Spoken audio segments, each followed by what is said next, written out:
Shkolla nëntëvjeçare Avni Rustemi vazhdon të qëndrojë e mbyllur. Shkak për këtë janë bërë vonesa nga firma e cila ka fituar tenderin për investimin në këtë shkollë. Në shkurt të vitit 2024, Bashkia e Vlorës ka lidhur kontratën me firmën e cila do të kryente punime në pjesën e brendshme, por edhe në pjesën e jashtme të kësaj shkolle. Megjithatë, afati i përfundimit të kësaj kontrate ka qenë me një afat 6 mujor. Pra për 6 muaj, firma duhet i dorëzonte bashkisë shkollën. Sot bashkia ende nuk e ka marrë në dorëzim. Shkak mësohet nga burime brenda bashkisë se ky investim ka shfaqur problemet ende pa u përfunduar dhe pa u dorëzuar në Bashkinë e Vlorës. Përpasoj, palestra ka pësuar dëmtime, konkretisht parketi i cili sipas burimeve do të ndryshojë sërish.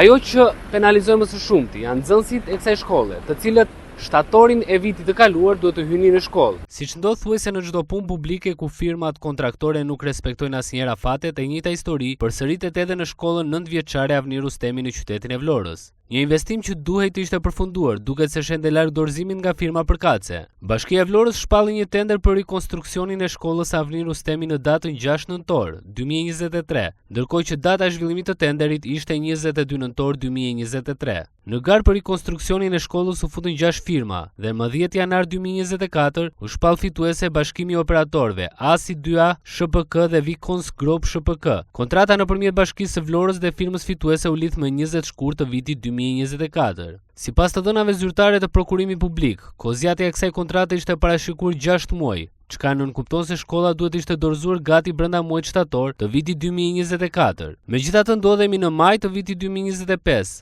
dhe jo vetëm që punime nuk janë dorëzuar, por sipas burimeve brenda bashkisë, shkolla ka nisur të shfaqë edhe problematika në cilësinë e punimeve, përfshirë dëmtime në parketin e palestrës dhe defekte të tjera. Ajo që ndodh rëndom me tendrat e fituar nga këto firma është mungesa e cilësisë në punime. Por a ka dikush që duhet i mbikëqyr këto punime gjatë zbatimit? A duhet dikush të mbajë përgjegjësi për të zgjatjen e afateve të kontratës dhe për dëmtimet në projekte që ende nuk janë përfunduar? Ndërkohë Bashkia e Vlorës nuk ka pranuar të marrë në dorëzim shkollën pa u përfunduar të gjitha punimet, por ata që penalizojnë më së shumti janë nxënësit e shkollës Avni Rustemi, të cilët prej më shumë se një viti zhvillojnë mësimin në një tjetër shkollë, duke u detyruar të ndjekin mësimin me turne.